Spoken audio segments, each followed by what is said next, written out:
Vamos ler então. Quem está no grupo aí, você pode acompanhar o estudo, tá? É dia mau. O homem não foi criado fraco, mas no curso da sua trajetória, quando escolheu o pecado, a fraqueza o agarrou. O dia da angústia passou a existir, e esse dia é um dia de perda, um dia de perseguição, de traição, de doença, de calúnias, dia de angústia, de dores, dia de injustiça. Nesse dia, a pessoa se vê geralmente sem chão, sem saber o que fazer. Ela se sente só, tem a alma quebrantada e muitas vezes não compreende o que está acontecendo, razão que a faz sentir-se impotente.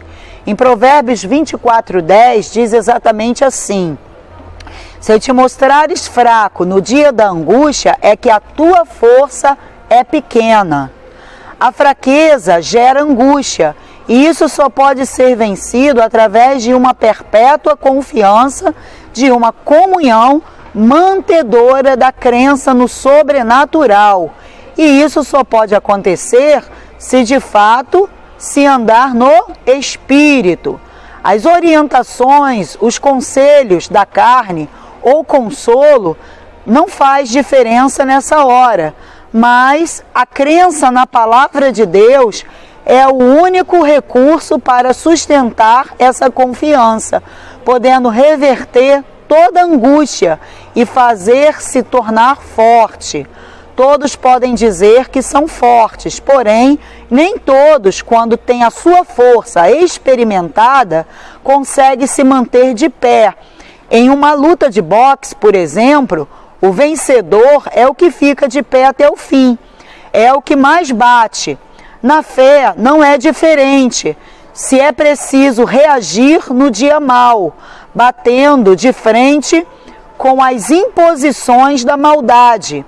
E isso com orações, jejuns, votos no altar e fora do altar, a fim de se chamar a atenção de Deus e se mantendo de pé até o fim, e até não deixar-se esmorecer. Em Lucas 18, 7, 8 diz assim: e Deus não fará justiça aos seus escolhidos, que clamam a Ele de noite, ainda que tardio pareça com eles? Digo-vos que depressa lhes fará justiça. Quando, porém, vier o Filho do Homem, porventura achará fé na terra? Muitos batem na porta do juiz, mas poucos têm fé para ver a porta se abrir. O tempo da porta abrir cabe ao juiz, a nós o confiar. Caso contrário, a pessoa cairá como em uma partida de boxe e ficará caída. O dia mau vem para testar a nossa confiança, para que possamos examinar a nossa fé e vermos o quanto de fato temos confiado nele. Vou pular aqui e depois eu leio o versículo, o capítulo, tá? Vem para aumentar a nossa intimidade com ele, para nos qualificar como cidadãos do reino dos céus. Aí diz assim, em 2 Coríntios, né? No capítulo 13, versículo 5. Examinai, portanto, a vós mesmo, a fim de verificar se estáis realmente na fé. É muito fácil nós afirmarmos que nós temos fé. É muito fácil a pessoa afirmar que ela tem fé. Existem pessoas que ela diz assim: poxa, eu tenho uma grande fé, né? Eu tenho uma grande fé. Mas a verdadeira fé é no dia mau. No dia mau. O dia mau, ele é um dia de angústia. Ele é um dia de aperto, ele é um dia de dificuldade, de traição, de perseguição. Ele é um dia de doença. É um dia que vem para todos nós. Todos nós passamos pelo dia mau. Ele não existia, o dia mau. Porque quando Deus criou o homem e a mulher, Ele os colocou cheio de problemas, amém? Amém? Não. Deus não colocou o homem cheio de problemas. Deus criou o homem livre e desapercebido de qualquer tipo de problemas. Colocou o homem no paraíso. Deus não criou o homem e colocou o homem no deserto para viver de angústias em angústia, com a alma e o espírito abatido e contristado. Deus criou o homem para ser forte, com a natureza forte, tanto que deu paz no espírito do homem. Mas a partir do momento em que o homem pecou, o pecado fez com que a angústia viesse e agravasse na alma do homem. Por isso que hoje nós vivemos o dia mau. Por quê? Porque quando a nossa alma, de alguma forma, ela é contristada, ela é angustiada, né? A pessoa se vê debilitada, a pessoa se vê sem chão. Ela não consegue enxergar uma saída. Porém, quando a pessoa anda no Espírito, ela vive na fé, no Espírito, o que acontece com essa pessoa? Ela vai passar pelo dia mau confiando em Deus. Ela vai passar pelo dia mau sabendo que aquele momento é um momento para que ela venha aumentar muito mais a sua comunhão, a sua fé, a sua oração, seus votos no altar e fora do altar, aumentar, né, a sua intimidade com Deus e converter aquele dia mau em um testemunho, para que o nome de Deus seja glorificado. Mas se ela passa pelo dia mau e ela murmura, ela reclama, né? Ela vive chorando, ela fica implorando o favor de um, implorando o favor de outro, e ela deixa de confiar em Deus, então isso demonstra que a força dela é pequena, que a fé dela é fé de palha, ela não é de ouro, ela não é uma pessoa que tem uma fé apurada, ela não é uma pessoa que tem uma fé experimentada. Lembra da palavra de Deus? A Bíblia tem N promessas. E a palavra de Deus diz que quando nós passamos pelo fogo, Ele não vai nos queimar. E quando pelas águas nós passamos, elas não vão nos submergir. Ou seja, nós não vamos perecer naquela situação. O salmista Davi, ele até afirmou: ainda que eu ande pelo vale da sombra da morte. Veja que ele disse assim, o vale da sombra, Você vê, não é nem o vale, né, da morte, é o vale da sombra, é só a sombra, não é? Eu não vou temer a nada, eu não vou temer mal nenhum. Então, quando a pessoa ela passa o dia mal, porque ele vem, mas ela passa no Espírito, confiando. Quem aqui teve Covid? Quem teve Covid aqui? Quem teve Covid? Pessoal, o mundo está desesperado por causa do Covid.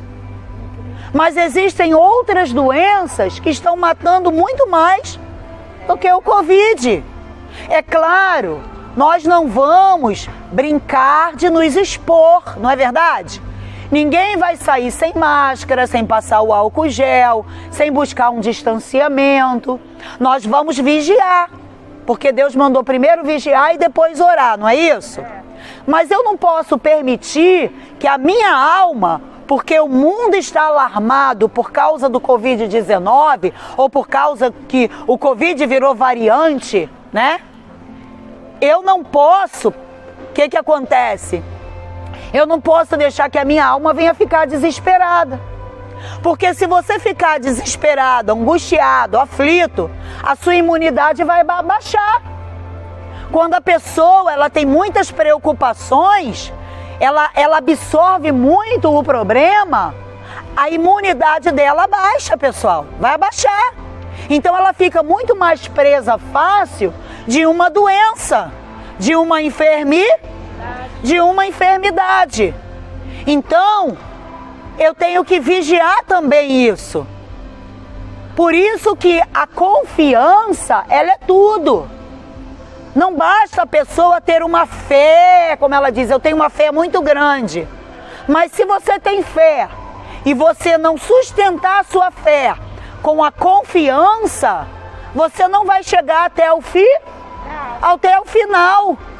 Porque o que faz a nossa fé ter valor é a confiança.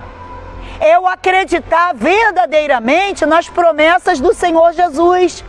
É eu crer que aquilo que Ele nos prometeu irá verdadeiramente se cumprir. Então, quando nós perseveramos na fé, confiando, mesmo quando tudo está mal, mesmo quando os nossos olhos não podem ver naquele momento aquilo que nós desejamos, e nós continuamos perseverando, como Sadraque, Mesaque e Abidnego falaram, lembra? Olha, se Deus nos livrar, Ele vai ser o nosso Deus. E se Ele não livrar? Eu vou chutar o pau da barraca e vou sair da igreja e jogar a toalha, amém? É isso aí, a pessoa vai continuar mantendo a fé.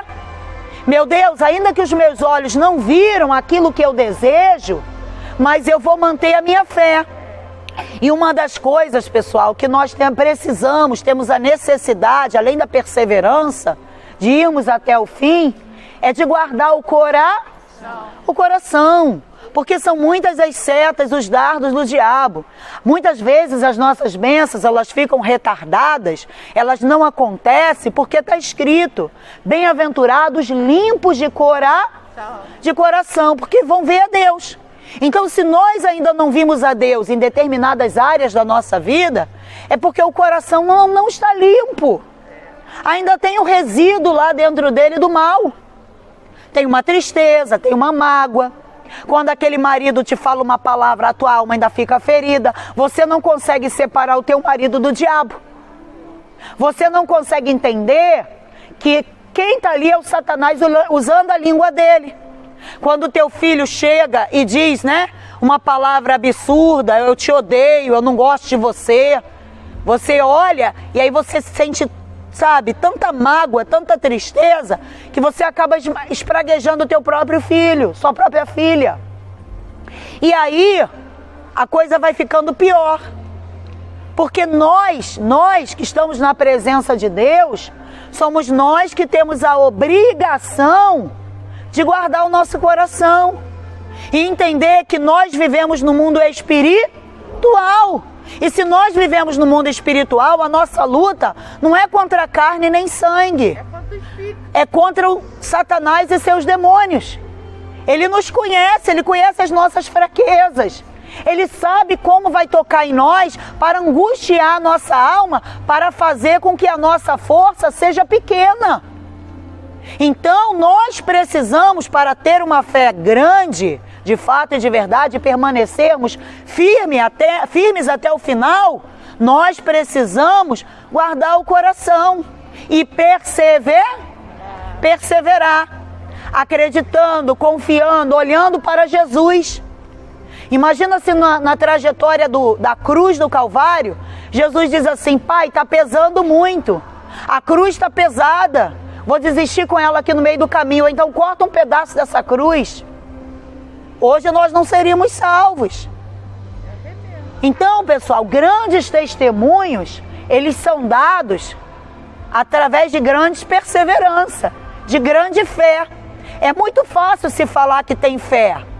Veja que numa luta de boxe, por exemplo, né, no ringue, quando a pessoa está lá lutando, vence quem bate mais e derruba o outro e deixa o outro no chão. Então, quando vem o dia mau, nós temos que bater mais no diabo. Não é desanimar, não é esmurecer a nossa fé. Não é ficar caído, prostrado. Ah, mas eu já fiz fogueira santa. Ah, mas eu já fiz essa campanha. Ah, mas eu já orei. Aí a pessoa diz assim: eu já fiz de tudo. Eu lutei pelo meu marido 25 anos. E ele veio se converter quando eu tive Covid. 75% de Covid. Aí ele se rendeu. E se lá atrás eu tivesse desistido? E se eu tivesse me separado? Então, grandes testemunhos são gerados através de grande perseverança. Quando a palavra de Deus diz descansa em Deus, Não é que você tem que sentar e descansar, não. Descansar quer dizer espera em Deus. Mas esse esperar não é você sentar e cruzar os braços. É você aumentar a sua fé e perseverar mais. Esse é o segredo da fé. Então o dia mau, ele existe. Mas no dia mau é que nós temos que nos mostrar mais fortes para com Deus através de aumentar a nossa fé. Amém?